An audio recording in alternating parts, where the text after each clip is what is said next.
Hi, I'm Deke. Welcome to dekePod, my series of once every other weekly videos on computer graphics and digital imaging. This is my chance to sneak a bit of critically important information into your head without some mid-level departmental flunky telling me what I can and can't do. Guess what I'm gonna do? What I bloody well want to do, jerk. Today's episode is Photoshopping the Great Masters, in which I show you how to improve upon some semi-famous paintings from, get this, the High Renaissance, back when everybody was cool. Yeah. You're thinking, so you're gonna use Photoshop to enhance Leonardo? No, not Leonardo. That'd be too easy. You ever seen The Last Supper? Even post-restoration, it's in terrible shape. And not Michelangelo neither. The other one, Raphael.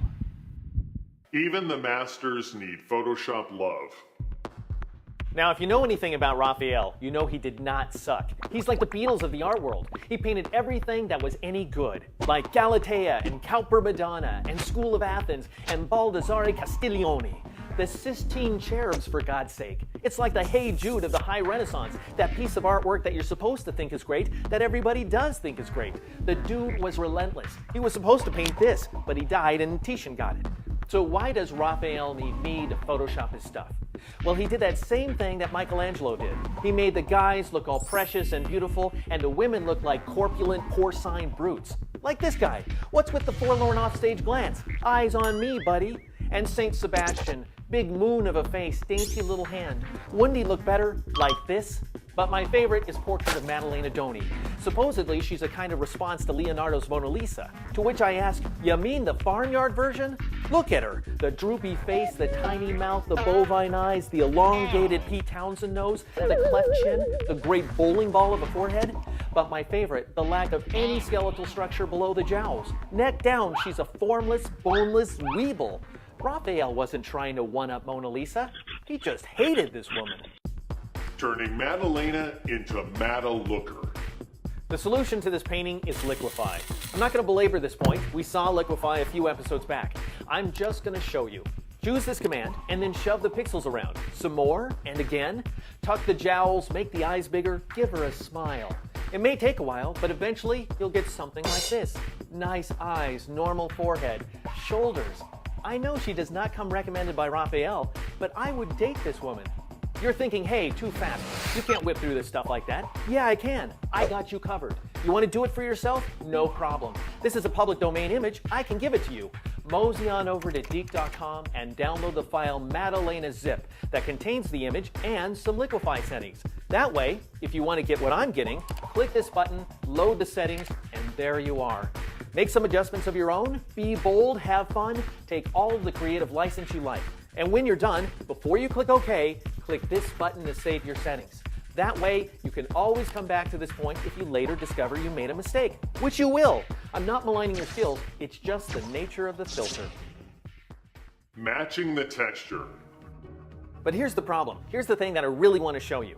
Even if you do a perfect, meticulous job of moving the pixels around, you get smearing. In this image, the smearing is most obvious around the shoulders, under her jaw, and around the mouth. See how the generally vertical cracks in the paint have distorted outward? Anyone with an eye for digital imagery is going to know you photoshopped this one. What you need is a layer of texture that matches the unmodified paint cracks in the image. Here's how. Select a square area of flesh, like on her chest, here. Jump it to a new layer, then choose these two commands, desaturate and then equalize. I know, looks horrible, but gonna work great. Now for the busy work. Load the selection outline for the layer, choose define pattern, name it, turn off the layer, deselect all.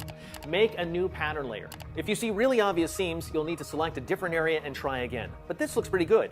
Set the blend mode to overlay, opacity just 10%. Now fill the layer mask with black. Get the brush tool, make it really soft, make the foreground color white, paint in the texture. If the pattern isn't lining up the way you want, double click and drag it around. Sweet. Without, with. Not perfect, but zoom out and it looks pretty great. I mean, she used to look like this. Honestly, Raphael, that's just mean. Conclusion. I swear, work up a few of those, throw them in a binder, and you have yourself a Photoshop resume. Don't show it to the Ministry of Italian Culture, they won't be amused. But an ad agency, some of those guys spend half their lives in liquefying. And rest assured, Madeleine is not the only model with image problems. Want to learn liquefy, really learn it? Make everyone you shoot look like one of the anointed ones?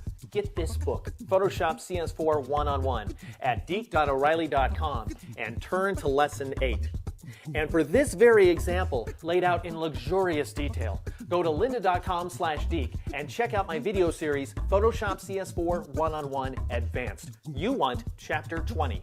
And finally, for that zip file I was telling you about, as well as detailed info on making a texture pattern, go to deke.com. And stay tuned for more videos. I have lots more liquid love to mount your modern masterpieces here at dekePod.